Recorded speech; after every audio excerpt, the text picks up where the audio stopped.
Bom, pessoal, mais uma vez, então, nosso terceiro encontro virtual, né? Um encontro assim que não é como numa sala de aula que a gente está ali, né? Olho no olho, mão na mão, tocando no aluno, né? Podendo às vezes até tocar mesmo, porque a gente às vezes precisa para mostrar como é que se dá essa relação com o desenho e tudo, né? E que é muito física.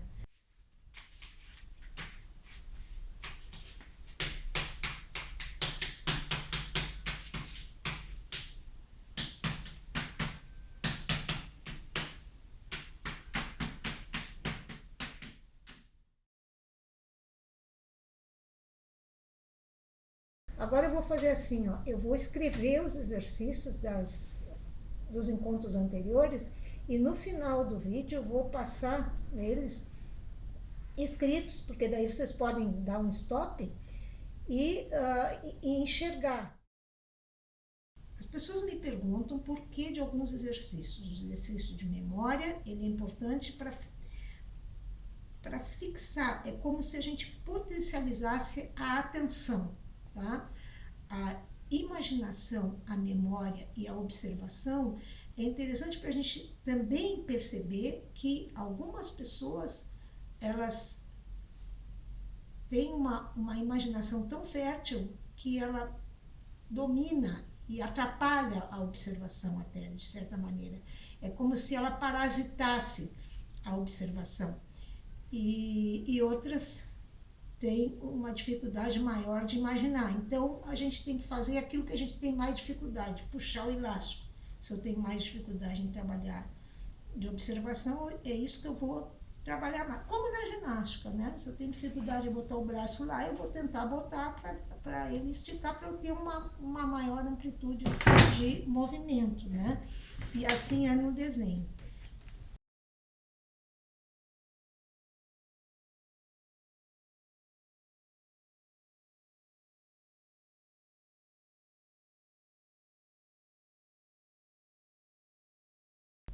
Nós ainda estamos com desenho de observação, porque o desenho de observação é a ginástica, é a barra do bailarino, enfim, mas depois cada um vai fazer a sua dança, não precisa necessariamente ficar trabalhando de observação, ela é uma fonte para a gente beber, né? Alguma coisa que nos abastece.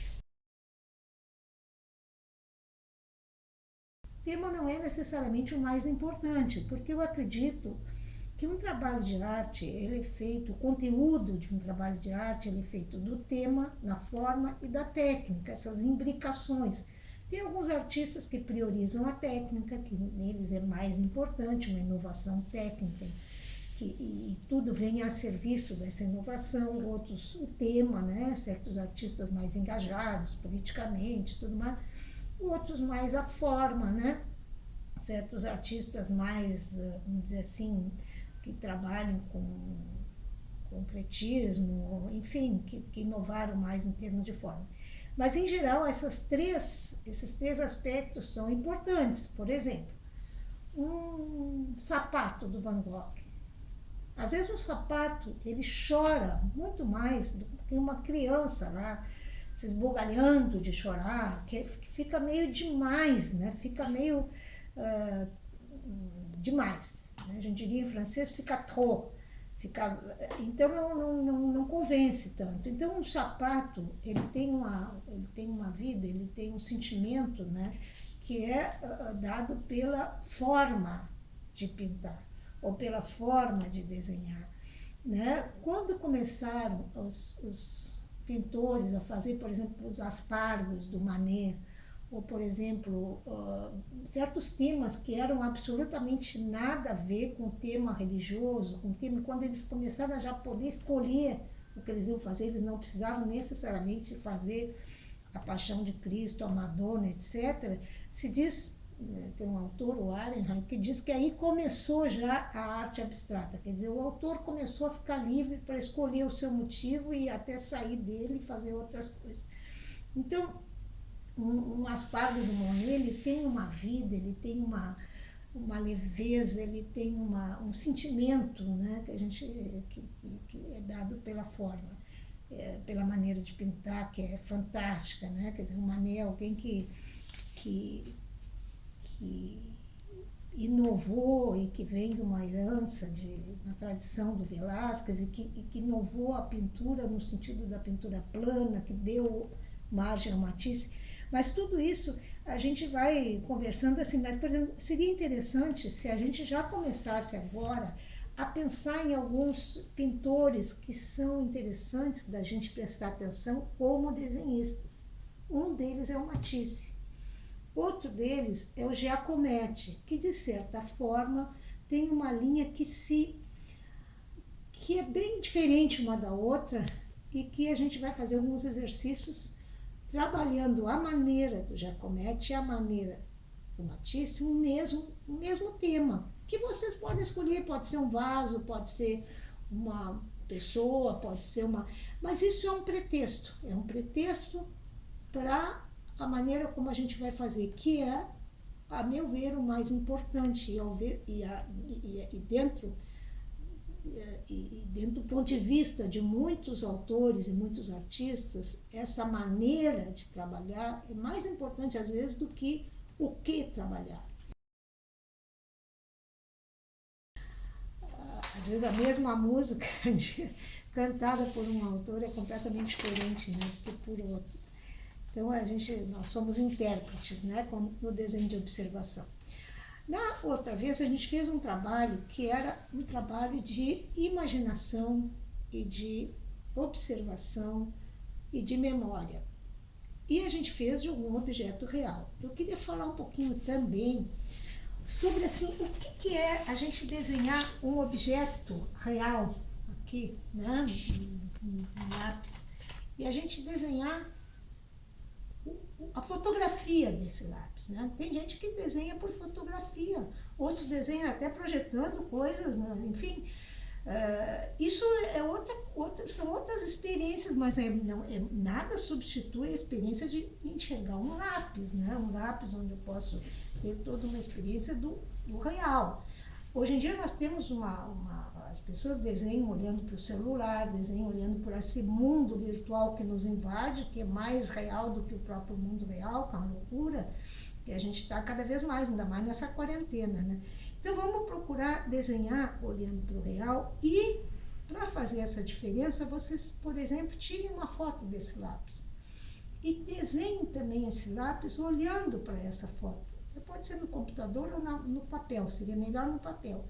Para ver a diferença, vocês já achatam essa forma, vocês já enquadram essa forma e vocês têm uma experiência visual que é muito menos rica do que enxergar essa forma. Só para ver essa diferença entre o trabalho do real e o trabalho de fotografia, para vocês verem que é uma experiência bem diferente, tá bom? Tem gente que até prefere, mas é uma experiência menos rica do que trabalhar com o trabalho mesmo, né? Claro, tem gente que prefere até viver no computador do que viver na vida real, quase, né? E um outro exercício que eu queria fazer para vocês é o seguinte: a gente sempre tem essa noção, por exemplo, de que o desenho, a gente tem que desenhar alguma coisa. Ai, como é bonito, olha que bonito. Ai, olha que moça bonita ele desenhou, olha que... Ai, tá lindo essa aqui, porque o modelo é bonito. Mas o modelo não tem nada a ver com desenho. Às vezes a gente desenhar o muito perfeito, corpo... Eu, por exemplo, eu não gosto de desenhar pessoas muito bonitas, com corpo bonito, porque eu acho que, em geral, os desenhos ficam muito estereotipados e muito empobrecidos. Eu gosto do imperfeito, que é mais humano, que tem mais vida, né? Acho que é mais rico. Mas, enfim, isso não quer dizer, às vezes tem... Mas o desenho em si, essa noção do desenho bonito, do desenho feio, um exercício que a gente pode fazer, e até com criança é interessante fazer, é dizer assim: tu vai agora fazer o desenho mais feio do mundo, tu vai fazer o vaso mais feio do mundo, ou a pessoa, o rosto mais feio do mundo, mais horroroso, horroroso, assim, que dá para assustar. E ver que a gente pode imaginar assim desse desenho tão horroroso? Pode ser até um autorretrato. E depois o mais bonito, para ver essas diferenças, né? Isso também é interessante, mas pode ser um lápis, o lápis mais horroroso do mundo. Às vezes saem uns desenhos muito mais interessantes do que o lápis mais bonito. Eu, pelo menos, acho. Mais agressivo, às vezes, né? Ou mais agressivo e o mais terno, mais... Enfim. E nós vamos terminar fazendo um trabalho que é o seguinte. Vocês imaginam a linha, por exemplo. Esse é um catálogo, esses 2 catálogos estão, infelizmente, esgotados. Eu tenho livros de desenho que eu sempre comprei para os alunos. Eu tenho uma biblioteca boa de desenho que eu sempre comprei pensando nos alunos. Eu ia nas exposições quando eu morava na França, na Espanha e tal, e pensava, eu vou comprar isso aqui para meus alunos. E agora é muito estranho eu não ter alunos assim, vou comprar para mim, né? Parece assim tão... Enfim, então eu queria compartilhar também um pouquinho com vocês isso. E esse é um catálogo de desenhos do Giacometti, que é um grande desenhista, maravilhoso. Ele dizia que tudo era desenho, não só ele é grande desenhista, como ele escreveu muito sobre desenho. Tem livros, né? Tem o Ateliê do Giacometti, que é muito bom, que ele fala sobre o que é a observação, né? Que ele sempre, quando era criança, desenhava de observação e que as pessoas achavam que ele desenhava bem, então isso fazia com que ele se sentisse mais amado e tal, e que isso foi uma maneira dele enfim, se relacionar mais com as pessoas. Ele era uma pessoa difícil nesse sentido. Então, esse desenho do Giacometti, vocês precisam procurar ver na internet tudo, inclusive tem vídeos de ele desenhando. Como é que ele desenhava? Ele desenhava assim, ó. Ele desenhava assim, como se ele estivesse procurando o traço. Então, são vários traços num só.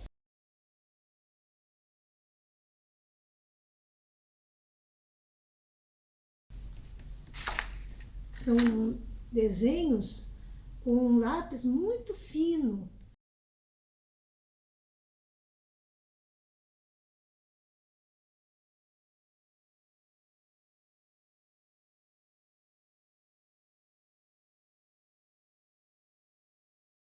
E, ao mesmo tempo, o desenho do Matisse e do Kelly, que são desenhos que são de plantas, no caso, mas pode ser que são desenhos, esses desenhos do Matisse é uma linha pura, é uma única linha. Deixa eu colocar aqui.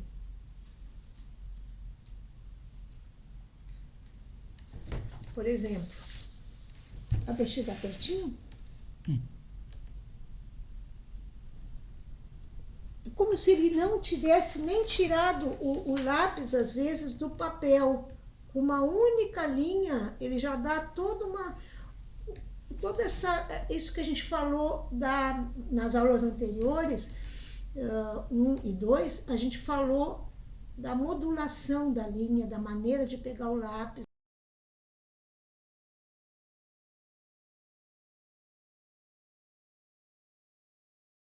Olha, eu aconselho vocês a fazer a aula 1, depois a 2 e a 3.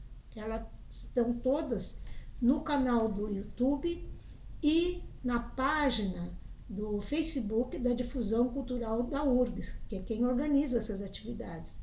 Porque todas essas atividades fazem parte da exposição Até que Meus Dedos Sangrem, do percurso do artista da Difusão Cultural, que é uma exposição minha, que está tendo desde setembro, e que a gente ia fazer todas as atividades lá, mas que não foi possível. Mas, enfim, a gente vai continuar fazendo, tá bom? Só que de uma forma diferente. Então, procurem fazer nessa sequência, tá? Mas então nós vamos fazer o seguinte, esse exercício seria vocês pegarem um trabalho, ou pegarem pode ser um desenho, uma coisa real, tá? E vocês vão desenhar a maneira do Giacometti e a maneira do Matisse.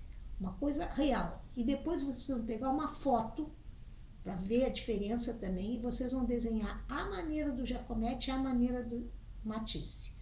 Com uma linha pura, modulando essa linha e com essa linha que é feita de um tracejado esboçado, como se fosse uma linha cabeluda, como a gente chama. Mas, para isso, vocês vão ter que fazer uma pesquisa, aí já começa quem foi Matisse, quem foi Giacometti, que tipo de linha eles faziam, e olhar desenhos, tá? Drawings ou dessin, né? Dessin em francês, drawings, vocês vão ter muito mais coisas se vocês colocarem esses termos em outras línguas também, na internet. Então, desenhos, a nanquim, a caneta nanquim do Matisse e desenhos a lápis do Giacometti, tá bom?